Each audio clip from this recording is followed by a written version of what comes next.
এই দেশটা এখন আর দারুল ইসলাম, ইসলামের দেশ নয়, এই দেশটা হলো এখন দারুল হরব। দারুল হরব মানে হলো শত্রু কবলিত দেশ, যেই দেশের আইন আল্লাহর আইন হয় না, যেই দেশের আইন আল্লাহর না হওয়া পর্যন্ত সেই দেশ পরিপূর্ণ ইসলামের দেশ হতে পারে না। তিনি ফতোয়া দিলেন যে দেশ এখন দারুল ইসলাম নাই, এদেশ দারুল হরব হয়ে গিয়েছে।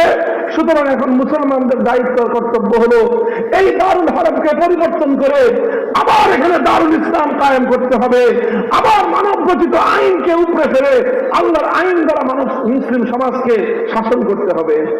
শুরু হলো মুসলমানদের এর জন্য সংগ্রাম, শুরু হলো মুসলমানদের সংগ্রাম।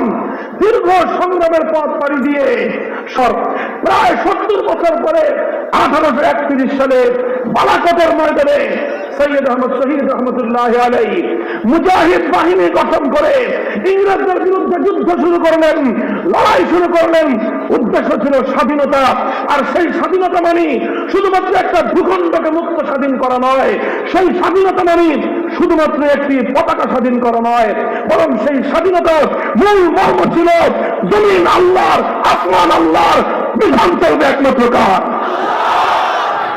এই মন্ত্রে উজ্জীবিত হয়ে 1831 সালের 5ই মে বালাকোটের রণাঙ্গনে ক্ষুদ্র শক্তি নিয়ে হযরত সৈয়দ আহমদ শহীদের বালাকোট রহমতুল্লাহ আলাইহির নেতৃত্বে জিহাদ হলো। আমিরুল মুমিনিন সৈয়দ আহমদ রহমতুল্লাহ আলাইহি শাহাদাত বরণ করলেন, জীবন দিলেন, রক্ত দিলেন।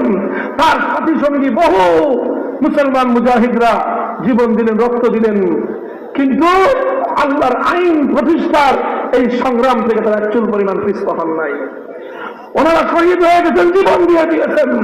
ইংরেজরা ওনাদেরকে পরাজিত করে মুসলমানদের বুকের উপর আরো শক্ত করে বসে গেল। আবার মুসলমানরা নতুন করে প্রস্তুতি নিতে থাকলো। নিতে নিতে নিতে নিতে এক সময় মুসলমানরা আবার একটা শক্তি সঞ্চয় করলো। শক্তি সঞ্চয় করে মুসলিম জাতির আজ যারা আমরা ওলামায়ে দেওবন্দ, আজ যারা আমরা নিজেদেরকে দেওবন্দি বলে পরিচয় দেই, কোন একজন দেওবন্দি হাজী আমদাদুল্লাহ মুহাজির মক্কির সন্তান না হয়ে দেওবন্দি হতে পারে না, কওমিও হতে পারে না। কে ছিল হাজী আমদাদুল্লাহ মুহাজির মক্কি? আমরা শুধুমাত্র হাজী সাহেবকে জাতির সামনে পীর হিসেবে পরিচয় করায় দিয়েছি। অবশ্যই হাজী আমদাদুল্লাহ মুহাজির মক্কি যুগের সবচেয়ে বড় পীর ছিলেন, অবশ্যই তিনি সাইয়্যিদুত তায়েফা ছিলেন। তবে হাজী আমদাদুল্লাহ মুহাজির মক্কির আরেকটা পরিচয় হলো তিনি আমিরুল মুমিনিন ছিলেন। তিনি আমিরুল মুমিনিন ছিলেন। তিনি একটা রাষ্ট্র ঘোষণা করেছিলেন, একটা খেলাফত ঘোষণা করেছিলেন। সেই খেলাফতের রাজধানী, সেই খেলাফতের রাজধানী ছিল থানা ভবন। কোন জায়গা? থানা ভবন, যেখানে আশরাফ আলী থানভীর জন্ম, যেখানে হাজী আমদাদুল্লাহ মুহাজির মক্কির খানকা ছিল।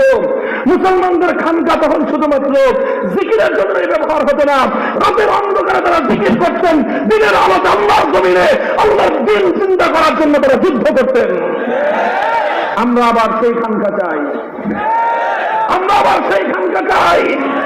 সেই খানকা থেকে হাজী সাহেবের উত্তর শুনিরা রাতের অন্ধকারে আল্লাহর জিকিরের দ্বারা চোখের অশ্রুতে বুক ভাসাবে, দিনের আলোতে বাতিলের মোকাবেলায় জিহাদের ময়দানে বুকের রক্ত দিয়ে আল্লাহর জমিন রঞ্জিত করবে।